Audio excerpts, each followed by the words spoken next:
bot, kemot, lahat ng mga bebot. Bot, bot, yeah! Kembot! Kembot! Hey! Tambala na! At eto na sila, ang nag-iisang masugid na tagahanga ni Nicole Yala. Chris Chuper! Kasama ang nag-iisang diehard fan ni Chris Chuper, Nicole Yala!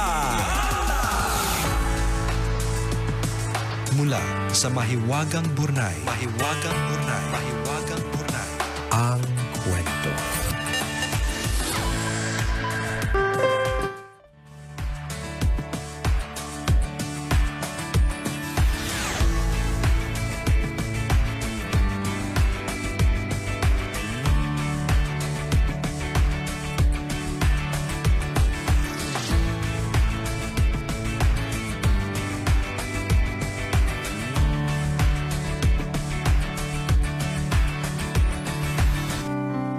Nicole and Chris. Itago nyo na lang ako sa pangalang Mary, call center agent dito sa Quezon City. Elementary pa lang, tambalanista na ako. Ngayong 26 years old na ako, kayo pa din ang paborito kong pakinggan sa araw-araw. Sumulat ako para magbahagi ng kwento. Baka sakaling kapulutan ng aral ng mga listeners ninyo. Baka din meron kayong masasabi sa pinagdadaanan ko ngayon. Lumaki ako sa away ng mga magulang. Kaya nang iwan kami ng tatay at ipagpalit sa babae niya, hindi na ako nagtaka. Solong anak ako pero hindi spoiled. Kung tutuusin, mahirap kapag nag-iisang anak kasi ikaw lang ang laging inuutusan. Paglaki mo naman, ikaw lang din ang aasahan. College pa lang ako pinaintindi na sa akin na ako ang mag-aahon sa amin sa kahirapan. Kaya naman pagka-graduate ko, dali-dali ako naghanap ng trabaho. Lahat ng responsibilidad napunta sa akin. Sa dami ng utang na kailangan bayaran, bills at iba pang gastusin, nahirapan akong pagkasyahin ang sweldo ko. Hindi ako nagreklamo kahit wala nang natitira sa akin. Tahimik kong tinatanggap ang masasakit na salita ni nanay dahil kahit ginagawa ko na ang lahat, para sa kanya, hindi pa sapat. Mabuti na lang dumating sa buhay ko si Adi. Mas matanda siya sa akin ng 12 years kaya mas mature mag-isip. Mabait at maalaga. Alam niya ang mga struggles ko sa pamilya pero never niya akong ginudge. Sa halip, nasa tabi ko siya through my ups and downs. Kapag may mabibigat akong pasanin sa buhay, pinapagaan niya ang mga bagay-bagay. 5 years na kami ni Adi at kitang-kita niya kung gaano ka-toxic ang relasyon namin ng nanay ko. Lagi kasi kaming nagtatalong mag-ina. Ang hirap na kasing lunukin ng masasakit na salita ni nanay dahil hindi ko na kayang mag-provide sa paraang inaasahan niya. Sa mga panahong ito, tinutulungan ako ni Adi financially at kahit minsan, hindi niya isinumbat ang mga pagtulong niya. Kailan lang nagtalo na naman kaming mag-ina sa harap ni Adi. Pinagsisisigawan at pinahiya kasi ako ni nanay sa harap ng boyfriend ko. Halos maiyak ako. Hindi napigilan ni Adi ang emosyon niya kaya habang umiiyak, napasagot siya sa nanay ko. Mahinahon niyang ipanaliwanag sa nanay ko na dapat nagmamahalan kaming mag-ina. Sinabi ni Adi na nasasaktan siya sa pagtrato ni nanay sa akin. Dahil sa nangyari, ramdam ko na galit si nanay kay Adi. Hindi man niya sabihin, alam ko na masama din ang loob ni Adi sa nanay.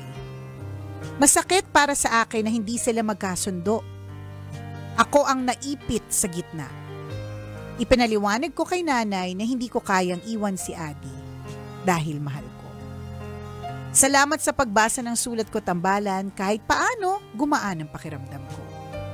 Ang inyong tambalanista, Mary.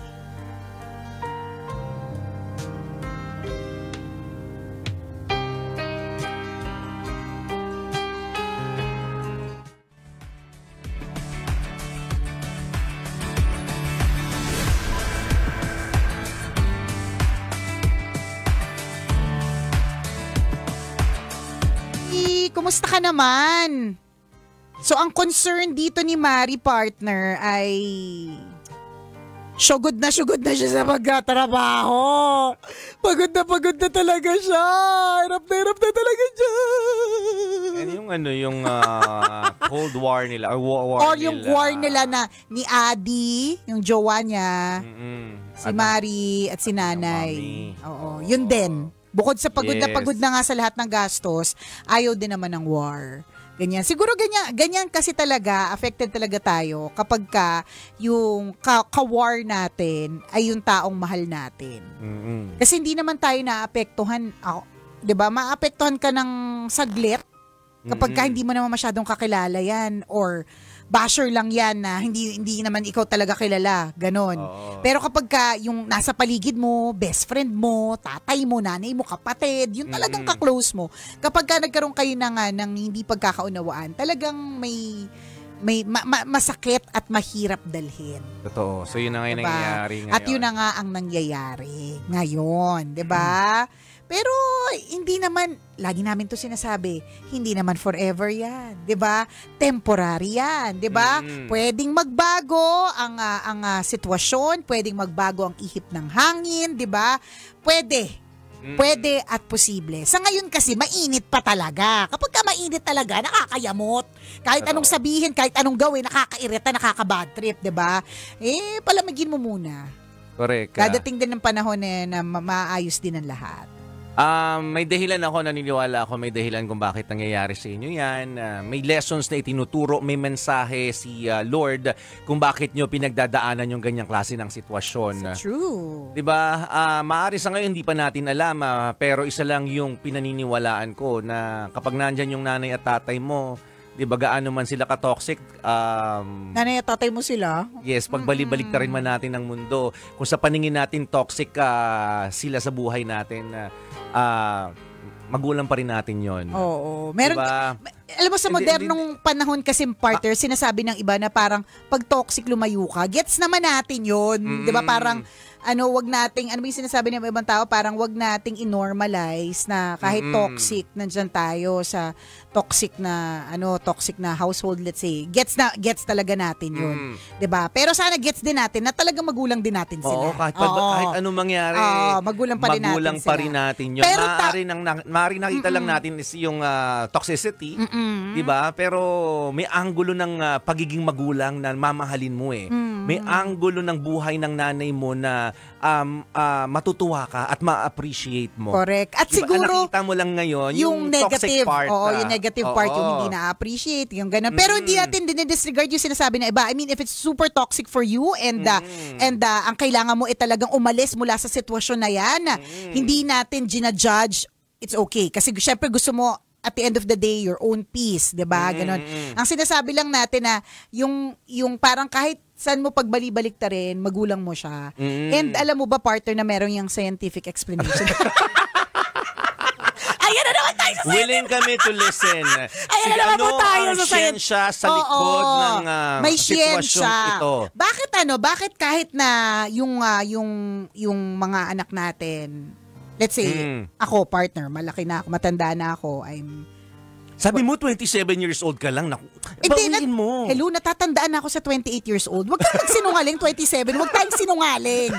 28 na ako. Ayan, 28. Medyo bata pa yun. At may 28 years, I would say na medyo matandaan na talaga ako. Okay, sige. Wag na nating i-deny ang age, 'di ba? Sa kwarentahin, bakit yung attachment ko sa nanay ko ganun pa din? Alam mo yung parang pag may sinabi siya, na apektuhan ako, yung parang kahit na I can make my own decision sa totoo lang, pero pag may sinabi siya tas parang pag hindi niya nagustuhan, kahit nakukontra ako kasi alam ko matanda na ako at kaya ko na yung sarili ko, merong part of me that's saying na nasasaktan yung nanay ko dahil doon. Parang ganyan. May mga ganon. Affected. Kasi because scientifically, taray, itutuloy talaga kahit hindi sure. Kasi ang isang paniniwalaan namin yan. Hindi. Ang isang bata kasi kapag ipinanganak siya, part of the cells of that child grows on the mother and it never leaves. Oo naman. Oo. So, may ano talaga meron siyang may blood, may DNA. Meron siyang gano'n na hindi naalis. So, parang kahit na matanda na siya, parang, di ba kaya sinasabi natin, huwag ka munang pumunta sa mot-mot kung hindi mo kaya maging magulang. Kasi hanggang pagtanda yan, magulang ka pa rin yan. Kasi nga, connected kayo. Meron kayong psychic link, scientific link, lahat ng klase ng link meron kasi nga galing ka sa kanya.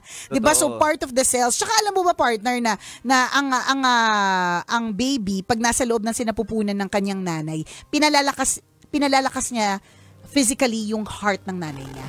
Meron siyang parang binabato na scientific. May binabatok siya scientific sa nanay niya para ma-strengthen yung heart niya. And that strengthening is not just physical. 'Di ba? Physical, oo, kasi talagang bug. Pinalalakas niya yung puso ng nanay niya. Pero sa totoo lang, figuratively also, emotionally, spiritually, pinalalakas niya yung puso ng nanay niya. So, ganun yung bond ng nanay dun sa anak. May special link may na mahirap ipaliwanag sa true between the mother and the child. Kaya affected si Mari. Kasi kahit nasabihin mong toxic yung nanay mo, naiinis ka, naiirita ka, bad trip ka, pinaya ka sarap ng jowa mo, di ba? Ba't mo kailangan sumulat sa tambalan? Di ba? Ano yun? Kasi nga, apektado ka. Kasi nga, konektado ka sa nanay mo. May ganon. Nasasaktan ka na nasasaktan siya. Ako gusto ko yun. Tama yun. Minsan dahil sa sobrang nasasaktan ng nanay mo kung yan yung ginagawa niya. At meron din ganon. At nakikita natin na yung negative. Na feeling natin biktima tayo sa sitwasyon. Correct. 'Di ba? Bata ako, lagi akong inuutusan. Nung lumaki ako lang yung source of whatever ng aking parents. Mag-isa lang ako lang yung aasahan. Alam mo, ganun naman talaga. Magkakapamilya tayo din yung magkakapit sa isa't isa. Sino pa ba? Sino pa ba? 'Di ba? Totoo yun. Kanino siya asa kay Alimbebang, 'di ba? I mean, hindi yung sinasabi natin na aasa as in bubuhayin or whatever. Pero kung may problema yung nanay at meron akong isang anak, hindi ba't sasabihin ko dun sa anak ko? Alam ka na maikwento ko ba dun sa tita niya? Diba? Alam paano pupunta ko lagi sa barangay hall? Kaya nga. Para magpabarangay ng nararamdaman ko. Diba? DSWD, DNR, diba? Hindi. Siyempre tayo. Tayo yung pamilya, no? Diba? And minsan maisip natin toxic to kasi negative yung binibigay sa atin. Pero pag iintindihin mo, may pinanggagalingan yung nanay mo masama yung loob niya, kailangan niya ng kausap. Correct. So, nagugutom siya. Kailangan niya ng pagkain, di ba? So, huwag nating mamasamain yun. Huwag nating sasabihin, napaka-toxic naman ng parents ko. Again, magulang natin yan. Pag bali-baligtarin natin ang mundo, nanay at tatay pa rin natin yan. Hindi. Tsaka yung sinabi ko kanina, connected kayo. Hindi, kung toxic sila, toxic ka din. Ilang beses ko na tong sinabi. Kailan namunga ng langka ang santol? Diba? Wala. Ano yung English nun? The fruit is not far enough from the horse. From the horse ba? Pwede na rin. Basta ganon. Gets na namin from yun. the branch. Ganon. Diba? Pero totoo yung sinasabi ng mga matatanda, hindi mo maiintindihan ang damdamin ng isang magulang not until maging magulang ka na rin. Diba? Ganon yun eh. Nakikita lang natin na napaka-toxic naman ng parents ko kung ano-ano sinasabi. Sa akin na ako na lang lahat. Ganon. Pero diba? hindi mo binalikan yung mga panahon na hindi mo pa naiintindihan ang buhay eh. Yung pinadedika ng nanay mo, pinabinyagan ka ng nanay mo, dinamitan ka ng nanay mo. In other words, hindi ka pinabayaan ng mga magulang mo nung maliit ka pa at hindi mo na-acknowledge yun kasi wala ka pang muwang. Mangmang ka pa nun eh. Pero yung mga yung mga nega dyan, sasabihin, bakit obligasyon naman talaga nila yun totoo naman din. But they're also doing it out of love. Yes. At diba? dapat nung malaki tayo na marunong tayo na maka-appreciate, nakita natin yung value na yun. Ang mahirap sa atin, lumaki na tayo, hindi na natin na-gets yun. But not until such time na maging magulang ka na, maiintindihan mo, ito pala yung ginawa sa akin ng mga magulang ko nung maliit ako. At gagawin ko rin pala. Yes. Diba? And I'm doing it out of love. Yes. Remember, yung parents natin, they did not leave us when we were young. Hindi, tsaka minsan kasi may mga ganito silang katwiran, partner. Kasalanan ko ba na nagpakahirap sila, ganun. Gagawin ba nila? Diba? Wag ganon. Mag-iisip, pinasarap mong tapakan. Kaya nagiging toxic lahat eh. Oo, kasi nga, ganyan ka ganun mag-isip. O, diba? Totoo naman. And they are doing whatever they are doing out of love. Out of love, yes. Kung nagiging toxic man sila, nasasaktan sila because they love you. Yes. Na wala lang silang ibang ginawa kundi mahalin ka. Kaya lang ang dating sa'yo, porque madami ka nang alam sa mundo, porque jumuwa ka na, diba? Ang dating sa'yo, toxic na. Totoo. Diba? Kaya ka nasasaktan, Marie. But again, ang kagandahan nito sa sitwasyon mo, Marie, diba? It is just temporary. May dahilan kung bakit mo pinagdadaanan. Yes. Mali mo later on in life, di ba? Correct. Ma-realize mo yung value ng parents mo. At mali mo, ito na nga the fact na kunikwento mo sa May Wagang Burnay, meron 2 tao, 2 milyong tao na gets yung point ng story mo at ng pinagsasabi ng tambalan, then your story has already served its purpose. Yes. Salamat sa iyo, Marie, for sharing your story with us. Maraming salamat sa pagtutok, mga kabisyo. Muli akong kumikinang ina mo na si Nicole Yala. At ako naman si Cambio King Chris Chuper. Na nagpapaalala, walang matatag na relasyon sa malanding may determinasyon. Yun!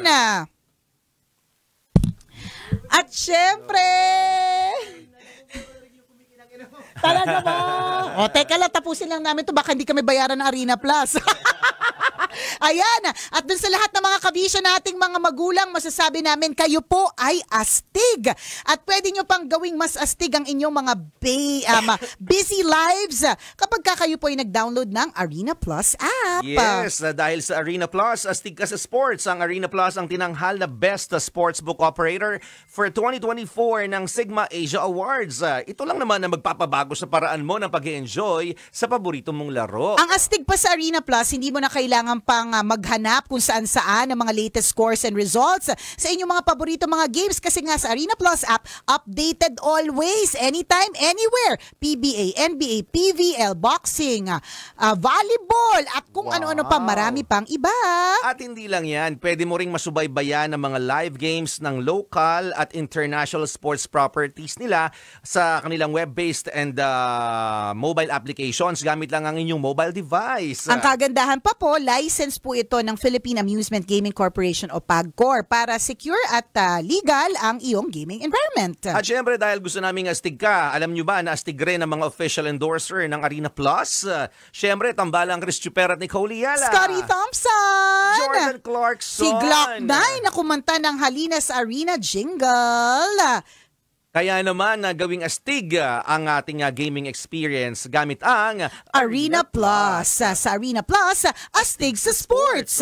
Gaming is for 21 years old and above only. Keep it fun. Game responsibly. Ayan. Kailangan ganun tayo astig sa buhay. Sa true lalu. Laban lang ng laban. Correct. Hello naman sa ating bisita na napakalaki ng smile, di ba? Mayayaman eh. Oo.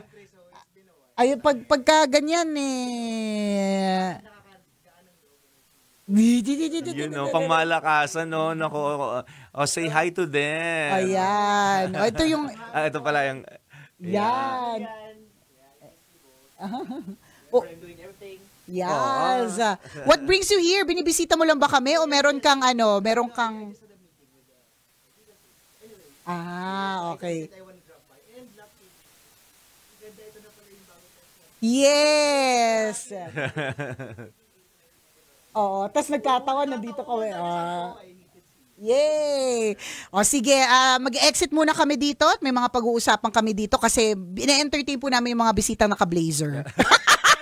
Yung mukhang yayamanin. Oo, pag yayamanin, oo. Yung mukhang pang malakasan. Bibigyan po ng oras pag naka-blazer. Kasi kami naka-t-shirt lang kami. Pang simple lang. Tapos yung bisita namin, di ba? Nakakaya namang di-entertain. Di tsaka yung mga ganyan may blazer. Naku, may pamerienda yan. Kaya exit na po kami.